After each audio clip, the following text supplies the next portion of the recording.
Alright guys, time to do a review of this San Pellegrino Tangerine. I got this at Costco, it's on sale. We're going to do a quick taste test. Here's the nutrient panel, here's the ingredients. If you guys want to read it, pause the video. Alright, let's try this out.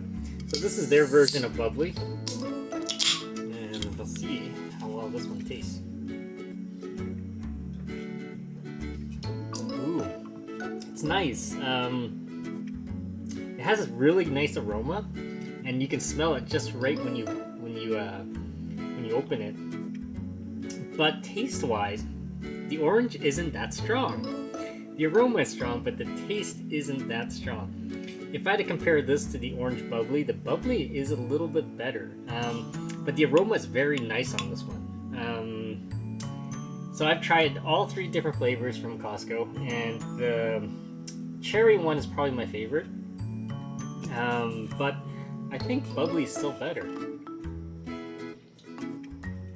Yeah, it's good, but it's just like, these cans are also smaller than the bubbly one, so you're getting less. So yeah, if you have any questions, comments, guys, please subscribe to the channel.